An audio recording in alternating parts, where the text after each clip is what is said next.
Bienvenidos, en este video estaré mostrándoles una forma en la que podrás tener tu cerveza carbonatada al finalizar la fermentación. Si estás buscando algo parecido, has llegado al video correcto.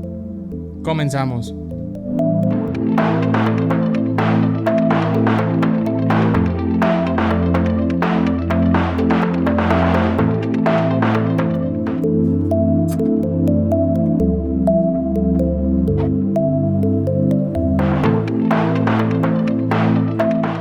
En este video comenzaremos desde el transfer de la olla hacia el fermentador, después de que hayamos terminado la cocción y tengamos el mosto a una temperatura buena para inocular la levadura. Me estaré saltando todo el paso de la receta y la preparación. Si quieres ver esa receta, haz clic en la tarjeta que aparece ahora.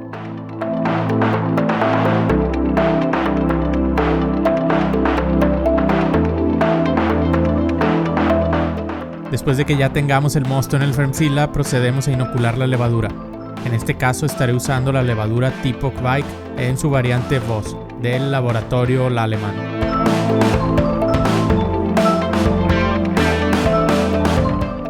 Para setear o ajustar la válvula de spunding tenemos dos opciones. La primera es la más fácil, pero tienes que estar más pendiente de la fermentación. Se trata de ajustar los PSI cerrando la válvula tan pronto esté comenzándose a generar el Krausen. Te recuerdo que Krausen es la fiesta de levaduras hecha espuma en la parte superior del mosto. La segunda opción es preestablecer el valor del spunding conectándolo a un barril o al mismo Fermzilla, que deberá estar sin mosto. Después le conectamos una fuente de CO2 hasta llegar al valor que queramos tener de presión durante el comienzo de la fermentación. Se me olvidaba comentarles que coloquen su Fermzilla en un lugar oscuro o tápenlo con algo para evitar que le dé un golpe de luz y la cerveza acabe con olores a zorrillo. Y menos un vulgar y chismoso zorrillo como tú. ¡Vete! Si fermentan en acero inoxidable, obviamente no es necesario. Bien, una vez empecemos a tener lectura de los valores en el manómetro, estaremos listos para comenzar la secuencia. Yo no soy experto en el tema ni mucho menos, pero les recomiendo hacer incrementos graduales en la presión durante el lapso que dure la fermentación. Al iniciar podremos ajustar entre 5 y 10 PSI. Después, al pasar el pico, podemos ajustar a 15 PSI. Y ya para finalizar la fermentación podemos fijar la presión en unos 20 PSI, lo que nos ayudará a retener en parte el CO2 generado al final, y así utilizar menos CO2 para acondicionar o simplemente no utilizar CO2 y solo usarlo para servir.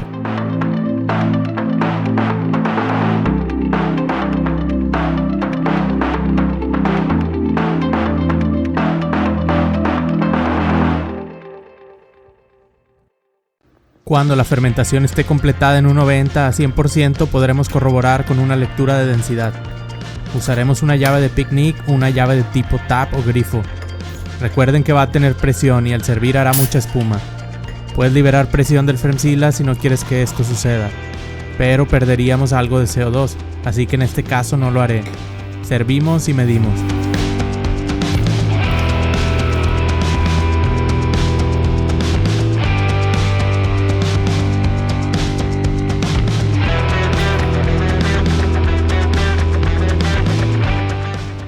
Como vemos, ya llegó a la densidad final. Bueno, está donde se esperaba, aproximadamente 1,010. Lo dejaremos un día extra para que termine todo lo que tenga que terminar, y como recordarán, estamos usando levadura Kveik y el tiempo total que se usó fue de 4 días. El siguiente paso es transferir al barril, o si tienes una Beercon o una llenadora de contrapresión puedes embotellar en ese momento. Para transferir usaremos un corny keg bien limpio y sanitizado. Después lo llenaremos con CO2 igualando la presión final que hayas alcanzado en el Fermzilla o en donde hayas fermentado. En este caso son 20 PSI. Lo corroboramos conectando la spunding valve al poste de gas del barril. Después conectamos la fuente de CO2 al poste de gas del Fermzilla. Y por último la manguera jumper de la salida de líquido del Fermzilla al poste de líquido del barril. Inmediatamente, y si no hay ningún problema, comenzará a transferirse la cerveza.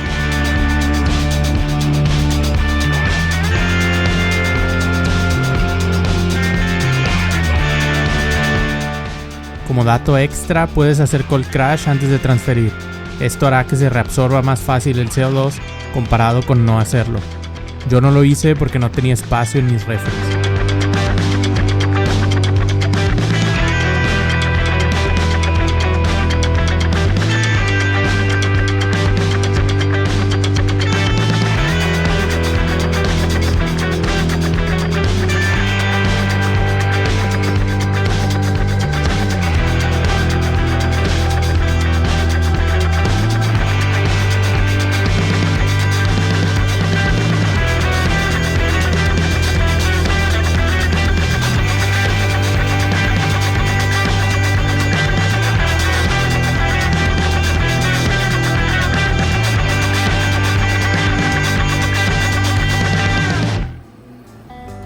Al final colocaremos en frío el barril y esperaremos de 12 a 24 horas para servirnos.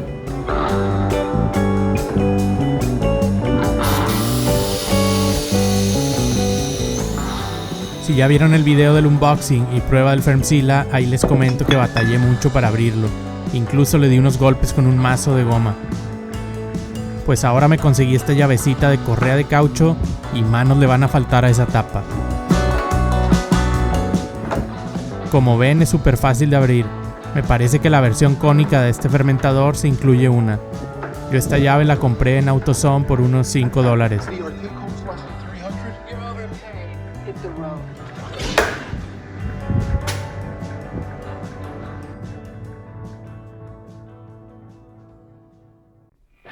Y bien, como ya vieron, esa es la forma más tradicional y recomendada para fermentar presurizado utilizando un Firmzilla, o pueden utilizar un Corny Keg y una sponding valve como esta. Ahora sí, no traté de llevarlo al límite como en el otro video, aunque pues en la caja decía que se podía acondicionar cerveza, por eso me tomé esa libertad aquella vez. Puedes usar este mismo método y fermentar en un Corny, como les decía, o en un unitanque o en algo más sofisticado. ¿Y por qué fermentar bajo presión? Pues las ventajas de esto son presión positiva todo el tiempo, lo que evitará que ingrese oxígeno del aire. Se puede fermentar a altas temperaturas, o sea, con una cepa que te dicen a lo mejor que puedes fermentar a X temperatura, puedes subirle a una temperatura Y. Y al fermentar con alta temperatura, tu producto final llegará más rápido de lo normal, aunque se sabe que a altas temperaturas producen esteres y alcoholes altos, que ambos son off flavors en ciertos estilos. Pero al estar presurizado tienden a inhibirse estos productos. La cerveza también puede terminar parcial o completamente carbonatada, lo que nos lleva a un ahorro pues considerable en el uso del CO2 de nuestros tanques. Como contra, se puede indicar que debemos vigilar la presión, que no sea tan alta para que no detenga el crecimiento o reproducción de las levaduras durante la fermentación y mantenerla dentro de un umbral saludable para nuestras amigas. ¿Qué cervezas se pueden fermentar de este modo? Particularmente a las lagers les cae bastante bien o responden muy bien a la fermentación bajo presión, y podemos tener lagers mucho más rápido y sin poseer off flavors en ellas. Cualquier estilo de cerveza alemana, exceptuando las Hefeweizen, ya que suprime los aromas a banana producidos en la fermentación. Los demás estilos alemanes van bien, sobre todo si se hacen recetas que sigan la ley de pureza, ya que no se puede usar CO2 externo de los tanques ni agregar azúcar para acondicionamiento. ¿Qué otras cervezas se pueden hacer además de las alemanas? Pues yo creo que en general la mayoría. Ahí puedes buscar, encontrar qué levadura te funciona mejor con presión y estar jugando. Tal vez una sí te dé mejores resultados que otras, tal vez otras no, o tal vez si vas a querer no usarlo del todo en ciertos estilos. También si haces IPAs, por ejemplo, al hacer dry hop tienes un ambiente con menos oxígeno que te pueda llegar a afectar tu producto, y solo tener cuidado con las bombas de presión si haces dry hop. Y bien, pues ya tenemos una vista general de lo que es la fermentación bajo presión, o al menos ya les metí la idea, si es que no la tenían, de fermentar con presión. Lo siento, pero pues ya mordieron la manzana. Y muchas gracias por ver este video. Si les pareció útil, dejen su like.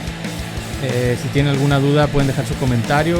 Si ya se suscribieron, muchas gracias. Si no lo han hecho, los invito a que se suscriban. Y nos vemos en el próximo video.